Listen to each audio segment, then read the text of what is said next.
Praise the Lord. ഇന്ന് നമ്മൾ ചിന്തിക്കുന്ന വിഷയം ദൈവശക്തിയെ വലുതായി കാണണം എന്നതിനെക്കുറിച്ചാണ്. സംഖ്യയുടെ പുസ്തകം 11-ാം അധ്യായം 23-ാം തിരുലിഖിതം. കർത്താവ് മോശയോട് അരുളി ചെയ്തു, എൻ്റെ കൈക്ക് നീളം കുറഞ്ഞു പോയോ? എൻ്റെ വാക്ക് നിറവേറുമോ ഇല്ലയോ എന്ന് നീ ഇന്ന് കാണും. ഹല്ലേലൂയ. ഒരു നിമിഷം നമുക്ക് പ്രാർത്ഥിക്കാം. ദൈവം ലോകത്തിൻ്റെ നാനാഭാഗങ്ങളിൽ, വിവിധ ഭൂഖണ്ഡങ്ങളിൽ ഇതാ ഈ നിമിഷങ്ങളിൽ യേശു ക്രിസ്തുവിൻ്റെ നാമത്തിൽ നമ്മെ ഒരുമിച്ച് കൂട്ടിയിരിക്കുകയാണ്. വിശുദ്ധ ലിഖിതം ഇപ്രകാരം പഠിപ്പിക്കുന്നു. സഭാപ്രസംഗകന്റെ പുസ്തകം 5-ാം അധ്യായം 1-ാം തിരുലിഖിതം. ദേവാലയത്തിലേക്ക് പോകുമ്പോൾ സൂക്ഷ്മതയുള്ളവനായിരിക്കുക. ശ്രദ്ധിച്ച് കേൾക്കാൻ അടുത്തു ചെല്ലുന്നതാണ് വിഡ്ഢിയുടെ ബലിയർപ്പണത്തേക്കാൾ ഉത്തമം. തങ്ങൾ തിന്മയാണ് പ്രവർത്തിക്കുന്നതെന്ന് ഭോഷന്മാർ അറിയുന്നില്ല. ഓ ദൈവമേ, ഈ മണിക്കൂറുകളിൽ അങ്ങയുടെ മക്കളുടെ മേൽ അങ്ങയുടെ ആത്മാവിനെ നിവേശിപ്പിക്കണമേ. തങ്ങൾ തിന്മയാണ് പ്രവർത്തിക്കുന്നതെന്നറിയാതെ പാപത്തിലും ലോകകാര്യങ്ങളിലും ജഡിക മോഹങ്ങളിലും പൂണ്ടുകിടക്കുന്ന ഓരോ ആത്മാവിനെയും ഓരോ ജീവിതങ്ങളെയും ഇപ്പോൾ ഈ നിമിഷങ്ങളിൽ അവിടുന്ന് തട്ടി ഉണർത്തണമേ. അങ്ങയുടെ തിരുസന്നിധി ഹൃദയം കൊണ്ട് എളിമപ്പെടാൻ, അങ്ങയെ അന്വേഷിക്കാനുള്ളൊരു ഉണർവ് ഓ ദൈവമേ പരിശുദ്ധാത്മാവിനെ അയച്ച് അങ്ങയുടെ ദാസന്മാരുടെ മേൽ നൽകണമേ. ജെറമ്യ പ്രവാചകന്റെ പുസ്തകം 33-ാം അധ്യായം 3-ാം തിരുലിഖിതം. കർത്താവ് അരുളി ചെയ്തു, എന്നെ വിളിച്ചപേക്ഷിക്കുക, ഞാൻ നിനക്ക് ഉത്തരമരുളും. നിന്റെ ബുദ്ധിക്ക് അതീതമായ മഹത്വം നിഗൂഢമായ രഹസ്യങ്ങൾ ഞാൻ നിനക്ക് വെളിപ്പെടുത്തും. ഓ സർവശക്തനായ പിതാവേ, നിത്യരക്ഷയെക്കുറിച്ചും ദൈവരാജ്യ നഷ്ടത്തെക്കുറിച്ചും ആത്മാവിൻ്റെ നിത്യതയെക്കുറിച്ചും മാനസാന്തരത്തെക്കുറിച്ചും ഓ ദൈവമേ എൻ്റെയും ഓരോരുത്തരുടെയും ജീവിതത്തെക്കുറിച്ചും അങ്ങയുടെ പദ്ധതികളെക്കുറിച്ചെല്ലാം വെളിപാടുകളിലൂടെ ഇപ്പോൾ അവിടുന്ന് ഹൃദയങ്ങളിലേക്ക് പതിപ്പിച്ച് നൽകണമേ. Hallelujah, hallelujah. കരങ്ങൾ ഉയർത്തി എല്ലാവരും കർത്താവിനെ ആരാധിക്കട്ടെ. ചെറിയവരും വലിയവരും കുട്ടികളും യുവതിയുവാക്കന്മാരും കുടുംബാംഗങ്ങളെല്ലാം ഇപ്പോൾ ഒരു കൂട്ടായ്മയായി ഏകമനസ്സോടെ കർത്താവിനെ ആരാധിക്കട്ടെ. യേശുവിൻ്റെ അത്ഭുത ശക്തി, പിതാവിൻ്റെ അത്ഭുത ശക്തി, മഹത്വത്തിൻ്റെ അത്ഭുതകരമായ പ്രവാഹം ഇപ്പോൾ കുടുംബങ്ങളിലേക്ക് വ്യാപരിക്കട്ടെ. ഇത് ശ്രമിച്ചുകൊണ്ടിരിക്കുന്ന ഓരോരുത്തരും ഹൃദയങ്ങളിലേക്ക് പ്രവഹിക്കട്ടെ. Hallelujah, hallelujah, hallelujah, hallelujah. 147-ാം സങ്കീർത്തനത്തിൽ 10-ാമത്തെ തിരുലിഖിതം ദൈവത്തിൻ്റെ വചനം പഠിപ്പിക്കുന്നു, പടക്കുതിരയുടെ ബലത്തിൽ അവിടുന്ന് സന്തോഷിക്കുന്നില്ല, ഓട്ടക്കാരൻ്റെ ശീഘ്രതയിൽ അവിടുന്ന് പ്രസാദിക്കുന്നില്ല. തന്നെ ഭയപ്പെടുകയും തൻ്റെ കാരുണ്യത്തിൽ പ്രത്യാശ വെക്കുകയും ചെയ്യുന്നവരിലാണ് അവിടുന്ന് പ്രസാദിക്കുന്നത്. ഓ ദൈവമേ, ഹൃദയത്തിൽ എളിമപ്പെട്ട് അങ്ങയുടെ കാരുണ്യത്തിൽ പ്രത്യാശ വെച്ച് അങ്ങയുടെ മുമ്പിൽ എളിമയോടെ വ്യാപരിക്കാൻ അങ്ങയുടെ കൃപ ഈ നിമിഷങ്ങളിൽ വ്യാപരിക്കാൻ ഇടവരുത്തണമേ. കൃപ ഈ നിമിഷങ്ങളിൽ ചൊരിയണമേ കർത്താവേ. എല്ലാവരും സ്തുതിക്കട്ടെ. Hallelujah, hallelujah.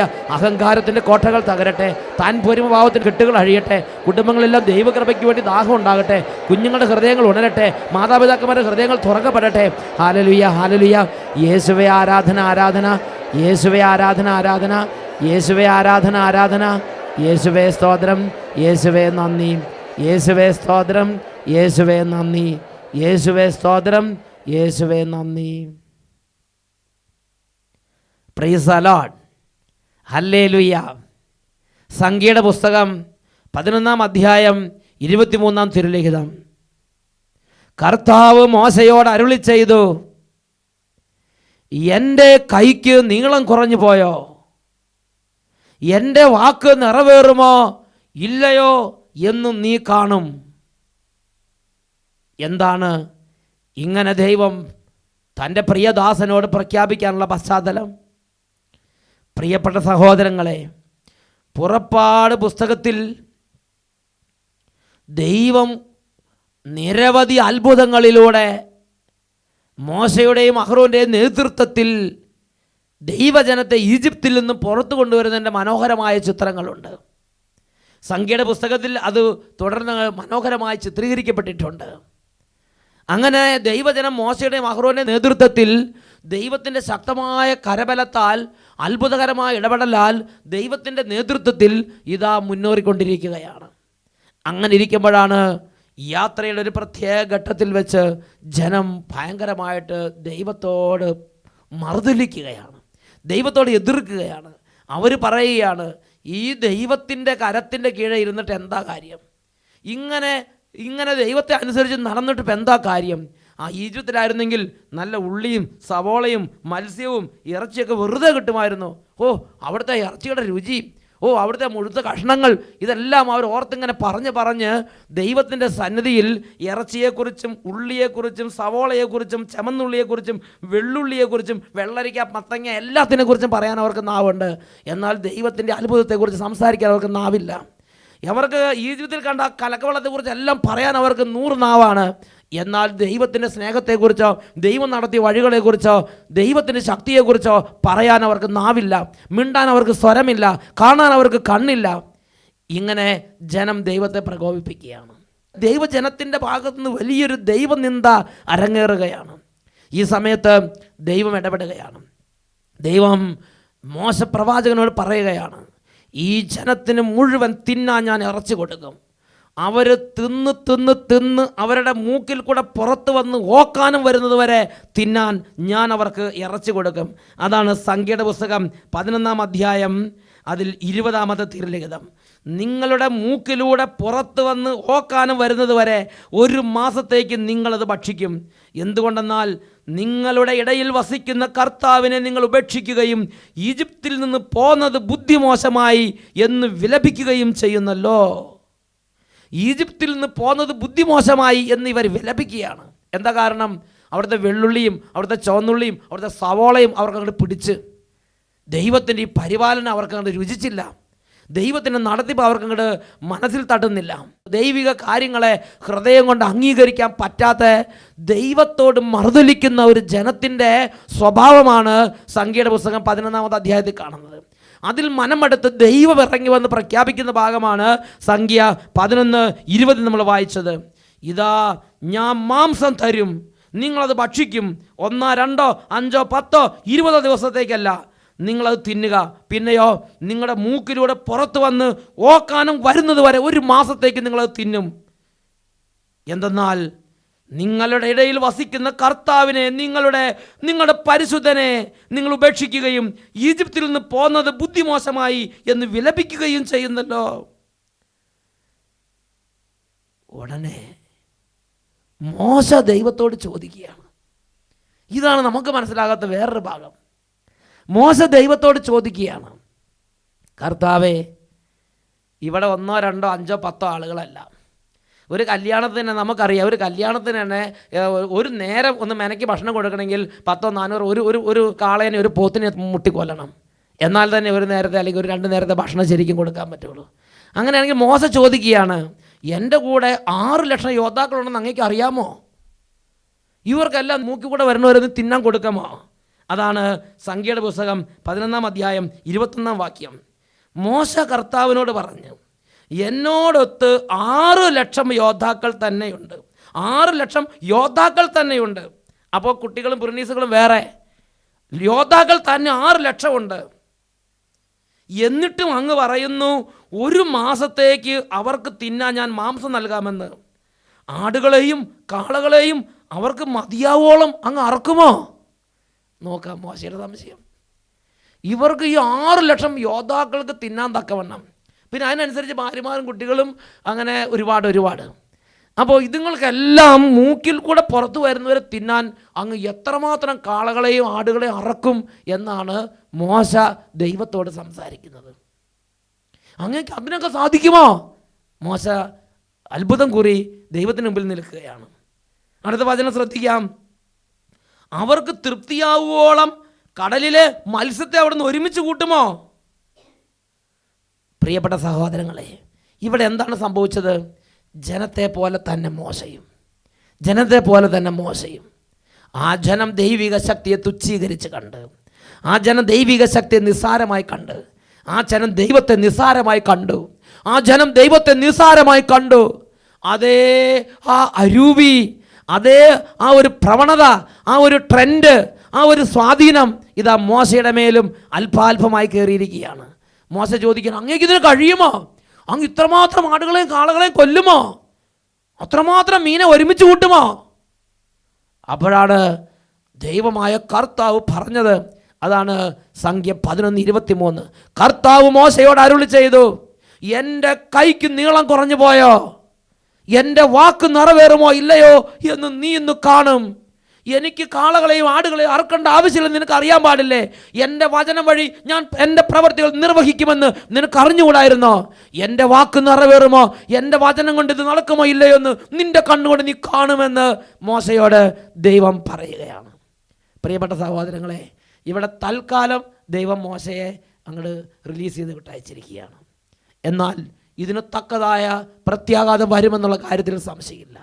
ഞാനും നിങ്ങളും ദൈവത്തിൻ്റെ ശക്തിയെ നിസ്സാരമായി കാണരുത്. ഞാനും നിങ്ങളിത് നിസ്സാരവൽക്കരിക്കരുത്. ഇന്ന് എൻ്റെയും നിങ്ങളെയും ഞാനും നിങ്ങളും ജീവിക്കുന്ന സമൂഹത്തിൻ്റെ സ്ഥിതി എന്താ? ദൈവത്തെ നിസ്സാരമായി കാണുക, ദൈവിക കാര്യങ്ങളെ നിസ്സാരമായി കാണുക, പള്ളിയെ നിസ്സാരമായി കാണുക. നീ പള്ളി പോയി പറഞ്ഞാൽ മതി എന്ന് പറഞ്ഞതിൻ്റെ അർത്ഥം എന്താ? അതിനെല്ലാം പുച്ഛിച്ച് കാണുക, നിസ്സാരമായി കാണുക, വിലയില്ലാത്തതായി കാണുക, വിലയില്ലാത്തതായി കാണുക. വലിയ തിന്മയാണത്. ദൈവത്തിൻ്റെ ശക്തിയെ കുറച്ച് കാണരുത്. ദൈവത്തിൻ്റെ ശക്തിയെ വലുതായി തന്നെ കാണണം. വീണ്ടും നമ്മൾ ഇതിൻ്റെ മറ്റൊരു രംഗം കാണുന്നത് സംഖ്യയുടെ പുസ്തകം 20-ാമത്തെ അധ്യായത്തിലാണ്. ദൈവം മോശയോട് പറഞ്ഞു, ഈ ജനം മുഴുവനും വെള്ളമില്ലാതെ ക്ലേശിക്കുകയാണ്. കുടിക്കാൻ ഒരു തുള്ളി വെള്ളമില്ലാതെ ദിനരാത്രങ്ങൾ വലഞ്ഞ ജനം വീണ്ടും വീണ്ടും ദൈവത്തോട് മറുതലിക്കുകയാണ്. ജനം പിറുപിറുക്കുകയാണ്. അവിടെ ജനത്തിന് വെള്ളം ലഭിച്ചില്ല. അവർ മോശയ്ക്കും അഹ്റോനും എതിരായി ഒരുമിച്ച് കൂടി. ജനം മോശയോട് എതിർത്ത് പറഞ്ഞു, ഞങ്ങളുടെ സഹോദരങ്ങൾ കർത്താവിൻ്റെ മുമ്പിൽ മരിച്ചു വീണപ്പോൾ ഞങ്ങളും മരിച്ചിരുന്നെങ്കിൽ, ഞങ്ങളും ഞങ്ങളുടെ കന്നുകാലികളും ഇവിടെ കിടന്ന് ചാകാൻ വേണ്ടി നിങ്ങൾ കർത്താവിൻ്റെ സമുഖത്തെ ഈ മരുഭൂമിയിലേക്ക് എന്തിനു കൊണ്ടുവന്ന്? ജനം അങ്ങോട്ട് ചെകിടിക്കുന്ന വിധത്തിൽ സംസാരിക്കുകയാണ്. ഇതിൻ്റെയൊക്കെ നടുവിൽ മോശ നിൽക്കുകയാണ്. മോശയ്ക്ക് മനസ്സുകൊണ്ട് അല്പം ക്ഷീണം സംഭവിച്ചിട്ടുണ്ടാകണം. എന്തായാലും ദൈവത്തിൻ്റെ സന്നിധിയിൽ മോശ നിലവിളിച്ച് ദൈവം മോശയോട് പറഞ്ഞു, നീയും നിൻ്റെ സഹോദരനും കൂടി വെള്ളം പുറപ്പെടുവിക്കുവാൻ അവരുടെ മുമ്പിൽ വെച്ച് ഈ പാറയോട് ആജ്ഞാപിക്കുക. പാറയിൽ നിന്ന് വെള്ളം പുറപ്പെടുവിച്ച് ജനത്തിനും മൃഗങ്ങൾക്കും കുടിക്കാൻ കൊടുക്കുക. ഇതാണ് സംഖ്യയുടെ പുസ്തകം 20-ാം അധ്യായം 7-ാം വാക്യത്തിൽ ദൈവം മോശയോട് പറയണത്. ഇവിടെ ദൈവത്തിൻ്റെ മഹത്വം ഈ അവിശ്വാസികളും കീടബുദ്ധികളും ദുശാഠ്യക്കാരുമായ ഈ ജനത്തിന് മുമ്പിൽ ദൈവത്തിൻ്റെ മഹത്വവും ദൈവത്തിൻ്റെ ശക്തിയും ഉചിതമായ വിധം വെളിപ്പെടുത്താൻ തക്കവണ്ണം നല്ല പവറോട് പൗരുഷത്തോടും കൂടെ പ്രവർത്തിക്കേണ്ട മോശ ഇതാ ഈ കാര്യത്തിൽ ചില താളപ്പിഴകൾ വരുത്തുകയാണ്. ഉടനടി ദൈവത്തിൻ്റെ ഭാഗത്ത് നിന്ന് അതിൻ്റെ മറുപടി ഉണ്ടായി. അതാണ് 20-ാം അധ്യായം 12-ാം വാക്യം. സംഖ്യയുടെ പുസ്തകം 20:12. ദൈവത്തിൻ്റെ ശക്തിയെ കുറച്ച് കാണുമ്പോൾ, ദൈവത്തിൻ്റെ വലിയ ശക്തി സകല ജനത്തിനും വെളിപ്പെടുത്താൻ തക്കവണ്ണം പൗരുഷത്തോടെ ഞാനും നിങ്ങളും പ്രവർത്തിക്കാതിരിക്കുമ്പോൾ അത് ദൈവത്തിൻ്റെ മനസ്സിനെ വേദനിപ്പിക്കുന്നുണ്ട്. ദൈവത്തിൻ്റെ ശക്തിയെ തുച്ഛീകരിച്ച് കാണുമ്പോൾ, ദൈവിക കാര്യങ്ങളെ വില കുറച്ച് കാണുമ്പോൾ, ചിന്തിക്കുമ്പോൾ, പറയുമ്പോൾ, വിചാരിക്കുമ്പോൾ ഞാനും നിങ്ങളും ദൈവത്തിൻ്റെ മനസ്സിനെ വേദനിപ്പിക്കുന്നുണ്ട് എന്ന് ഞാനും നിങ്ങൾ മനസ്സിലാക്കണം. ഇതാ മോശ ആ സമയത്ത് ദൈവത്തിൻ്റെ മഹത്വത്തെ വെളിപ്പെടുത്താൻ തക്കവണ്ണം ഉണർന്ന് പ്രവർത്തിച്ചില്ല. എന്താണ് ദൈവം അതിനുവേണ്ടി ആ കാര്യത്തെക്കുറിച്ച് പ്രതികരിക്കുന്നത്? സംഖ്യ 20:12. കർത്താവ് മോശയോടും അഹ്റോനോടും അരുളി ചെയ്തു, ഇസ്രായേലിൽ എൻ്റെ വിശുദ്ധി വെളിപ്പെടുത്തക്ക വിധം ദൃഢമായി നിങ്ങൾ എന്നിൽ വിശ്വസിക്കാതിരുന്നത് കൊണ്ട് ഞാൻ ഈ ജനത്തിന് കൊടുക്കുന്ന ദേശത്ത് ഇവരെ എത്തിക്കുന്നത് നിങ്ങളായിരിക്കുകയില്ല. ദൈവത്തിൻ്റെ ഭാഗത്ത് നിന്ന് ഇടിവെട്ടുന്നത് പോലൊരു പ്രതികരണം സംഭവിക്കുകയാണ്. ഈ അഹ്റോനെയും മോശയെയും ദൈവം വിളിച്ചിട്ട് ഈ ജനത്തെ തേനും പാലും ഒഴുകുന്ന നാട്ടിലേക്ക് കൊണ്ടുപോകണമെന്ന് പറഞ്ഞ് ദൈവമാണ് ദൗത്യമേൽപ്പിച്ചത്.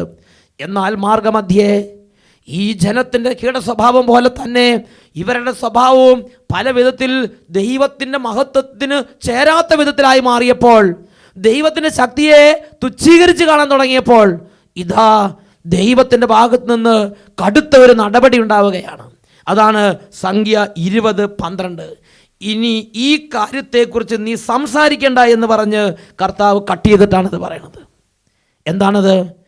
ഈ ജനത്തിൻ്റെ മുമ്പിൽ, ഇസ്രായേൽ ജനത്തിൻ്റെ മുമ്പിൽ എൻ്റെ വിശുദ്ധി വെളിപ്പെടുത്തക്ക വിധം, എൻ്റെ ശക്തി വെളിപ്പെടുത്തക്ക വിധം, എൻ്റെ മഹത്വം വെളിപ്പെടുത്തക്ക വിധം നീ പ്രവർത്തിക്കാത്തത് കൊണ്ട് ഈ ജനത്തെ കാനാൻ നാട്ടിലെത്തിക്കുന്നത് നീ ആയിരിക്കില്ല എന്ന് ദൈവത്തിൻ്റെ ഭാഗത്തുനിന്ന് ഇടിവെട്ട് പോലെ ഇതാ സംഭവിക്കുകയാണ്. അതാണ് 20:12. ഇസ്രായേലിൽ എൻ്റെ വിശുദ്ധി വെളിപ്പെടുത്തക്ക വിധം ദൃഢമായി നിങ്ങൾ എന്നിൽ വിശ്വസിക്കാതിരുന്നത് കൊണ്ട് ഞാൻ ഈ ജനത്തിന് കൊടുക്കുന്ന ദേശത്ത് ഇവരെ എത്തിക്കുന്നത് നിങ്ങളായിരിക്കുകയില്ല. പ്രിയപ്പെട്ട സഹോദരങ്ങളെ, എന്നെയും നിങ്ങളെയും നമ്മളെ ഓരോരുത്തരെയും കർത്താവ് ഓരോ സ്ഥാനങ്ങളിൽ ആക്കി വെച്ചിരിക്കുകയാണ്. ഒരുപക്ഷെ ഒരു സഭയുടെ തലവനായിട്ടായിരിക്കാം, ഒരുപക്ഷെ ഒരു ഇടവകയുടെ ശുശ്രൂഷകനായിട്ടായിരിക്കാം, ഒരുപക്ഷെ ഒരു കോൺവെൻറ്റിൻ്റെ സുപ്പീരിയറായിട്ടായിരിക്കാം, ഒരുപക്ഷെ ഒരു കർത്താവിൻ്റെ ജനത്തിൻ്റെ ഒരു പ്രധാന തസ്തികയായിരിക്കാം, ഒരു ചുമതലക്കാരനായിട്ടായിരിക്കാം, ഒരു കാര്യസ്ഥനായിട്ടായിരിക്കാം കർത്താവ് എന്നെയും നിങ്ങളെയും ആക്കി വെച്ചിരിക്കുന്നത്. ഞാനും നിങ്ങളും എൻ്റെയും നിങ്ങളുടെയും ജീവിതത്തിൽ കർത്താവ് നിയമിച്ചിരിക്കുന്ന സ്ഥാനത്തിൽ നിന്ന് എന്താ ചെയ്യണത്? റോമാലേഖനം 9:17 വിശുദ്ധ ഗ്രന്ഥം ഫറവോയോട് പറയുന്നു, ഭൂമിയിലെങ്ങും എൻ്റെ നാമം ഉദ്ഘോഷിക്കപ്പെടുന്നതിനും എൻ്റെ ശക്തി നിന്നിൽ വെളിപ്പെടുത്തുന്നതിനും വേണ്ടിയാണ് നിന്നെ ഞാൻ ഉയർത്തിയത്.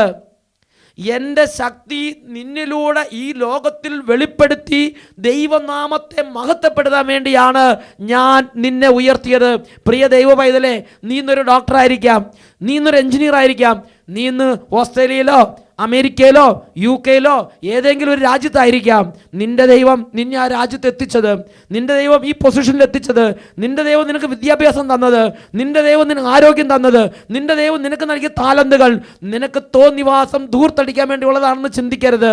ഈ സമയം, ഈ കഴിവ്, ഈ ആരോഗ്യം ഇത് നിന്റെ ദുർനടപ്പിന് വേണ്ടി തന്നിട്ടുള്ളതല്ല. നിന്റെ ഇഷ്ടാനുസരണം നിനക്ക് സൊള്ളിയടിക്കാൻ വേണ്ടിയല്ല നിന്റെ ദൈവം നിന്നെ ഇവിടെ ആക്കി വെച്ചിരിക്കുന്നത്. പിന്നെ എന്തിനാണ് നിന്റെ ദൈവം നിന്നെ ആക്കി വെച്ചിരിക്കുന്നത്? റോമ 9:17 പഠിപ്പിക്കുന്നു, വിശുദ്ധ ഗ്രന്ഥം ഫറവോയോട് ഉദ്ഘോഷിക്കുന്നു, എൻ്റെ നാമം ഭൂമിയിലെങ്ങും മഹത്വപ്പെടുന്നതിനും എൻ്റെ ശക്തി നിന്നിൽ വെളിപ്പെടുത്തുന്നതിനും വേണ്ടിയാണ് നിന്നെ ഞാൻ ഉയർത്തിയത്. എന്നാൽ മോശയുടെ ജീവിതത്തിൽ ദൈവത്തിൻ്റെ മഹത്വം വെളിപ്പെടുത്തക്ക വിധം മോശയ്ക്ക് പ്രവർത്തിക്കാൻ കഴിഞ്ഞില്ല. ഹല്ലേലൂയ. പ്രിയപ്പെട്ട ദൈവമക്കളെ, ഈ നിമിഷങ്ങളിൽ നമുക്ക് പ്രാർത്ഥിക്കാം. ദൈവമേ, അവിടുന്ന് നാളുകളിലൂടെ എന്നെ നയിച്ചു, അവിടുത്തെ ആത്മാവിനെ നൽകി, അവിടുത്തെ ഒരുപാട് അത്ഭുതങ്ങൾ കാണാൻ ഇടവരുത്തി. മറ്റൊരു കാലഘട്ടത്തിൽ ഇല്ലാത്ത വിധം ഈ കാലഘട്ടത്തിൽ അങ്ങയുടെ ശക്തി കണ്ട്, അങ്ങയുടെ വചനം കേട്ട്, അങ്ങയുടെ ആത്മാവിനെ രുചിച്ച്, ഇന്നും മേൽത്തരം ഗോതമ്പ് കൊണ്ടും പാറയിൽ നിന്നുള്ള തേനുകൊണ്ട് എന്ന പോലെ അവിടുന്ന് ഞങ്ങളെ തീറ്റിപ്പോറ്റി ശക്തിപ്പെടുത്തി. എന്നാൽ ജാതികളുടെ മുമ്പിൽ അങ്ങയുടെ നാമത്തെ വിലയില്ലാതെ തുച്ഛീകരിക്കുന്നവരുടെ മുമ്പിൽ അങ്ങയുടെ മഹത്വം വെളിപ്പെടുത്തക്ക വിധം അങ്ങയുടെ നാമത്തിന് സാക്ഷ്യം വഹിക്കാനുള്ള അഭിഷേകം കൊണ്ട് ഞങ്ങളെ ഉജ്ജ്വലിപ്പിക്കണമേ. കരങ്ങൾ ഉയർത്തി എല്ലാവരും സ്തുതിക്കട്ടെ. Hallelujah, hallelujah, hallelujah. യേശുവേ, ആരാധന, ആരാധന, ആരാധന. ഓ ദൈവമേ, ഞാൻ വഴിയോ എൻ്റെ കുടുംബാംഗങ്ങൾ വഴിയോ ജാതികളുടെ ഇടയിൽ അങ്ങയുടെ നാമം നിന്ദിക്കപ്പെട്ടിട്ടുണ്ടെങ്കിൽ ഇപ്പോൾ ഞങ്ങൾ മാപ്പ് ചോദിച്ച് അങ്ങ് ആരാധിക്കുന്ന കർത്താവേ. Hallelujah, hallelujah, hallelujah. യേശുവേ, ആരാധന, ആരാധന, ആരാധന. യേശുവേ സ്തോത്രം, യേശുവേ നന്ദി, യേശുവേ സ്തോത്രം, യേശുവേ നന്ദി, യേശുവേ സ്തോത്രം, യേശുവേ നന്ദി. ഹല്ലേലൂയ.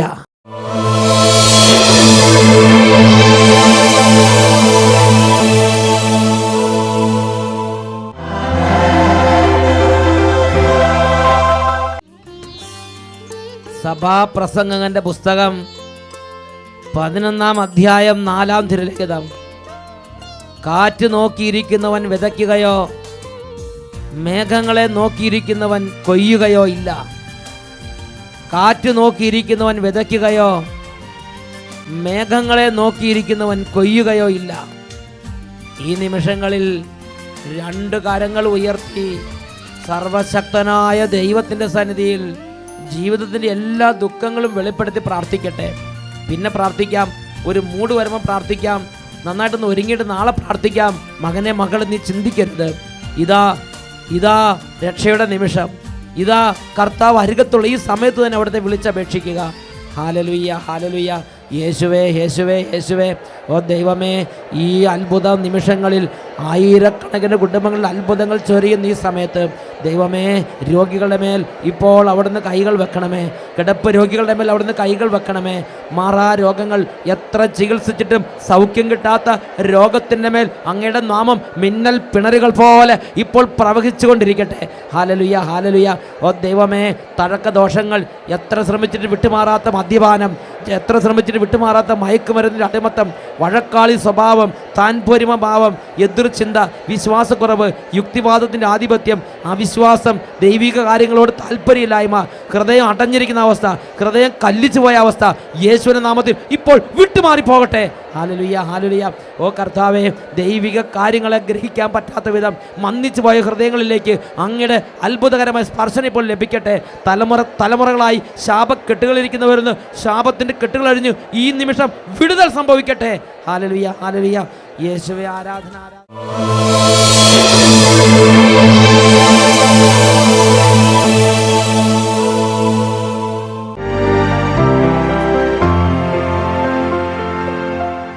എൻ്റെ പേര് ബ്രിജീത്ത. എനിക്ക് 20 കൊല്ലമായി ഷുഗറും പ്രഷറും തുടങ്ങിയിട്ട്. 20.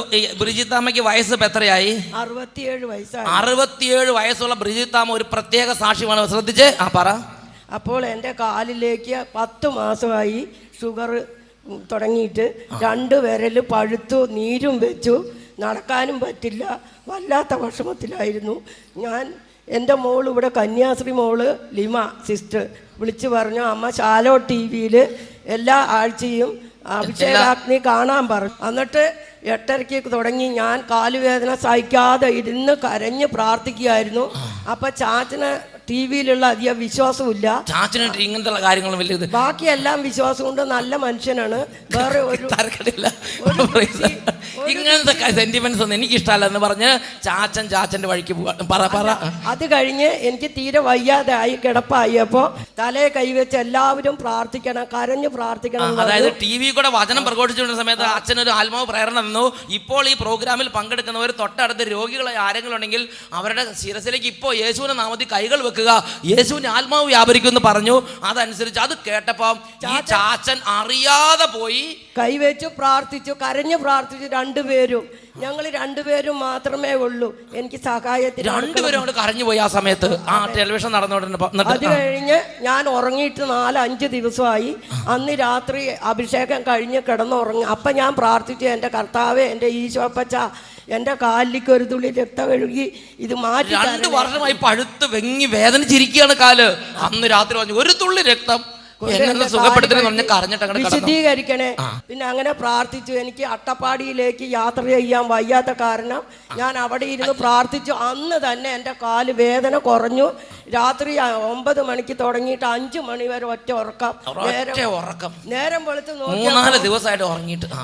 നേരം വെളുത്ത് നോക്കിയപ്പോ കാലിലെ തൊലിയൊക്കെ പൊളിഞ്ഞു പോയി. നല്ല അതായത് ഇങ്ങനെ പഴുത്ത് വിങ്ങിരുന്ന് പൊളിഞ്ഞ് ക്ലിയർ ആയിട്ട് പുതിയ തൊലി കൊടുത്ത് കർത്താവ് ആ പഴുപ്പ് മാറി, നീര് മാറി, വ്രണം മാറിയെന്ന് മാത്രമല്ല ആ ഷേപ്പ്ലെസ് ആയ തൊലി പോലും മാറ്റിയിട്ട് നല്ല തൊലി കൊടുത്ത് കർത്താവ് അനുഗ്രഹിച്ച് ആ നീല നിറം മാറി. ബ്രിജിത്ത് അമ്മയ്ക്ക് വർണ്ണിച്ചിട്ട് മതിയാകുന്നില്ല. കൈകൾ ഉയർത്തി വീശി വീശി കർത്താവിനെ ആരാധിക്കാം.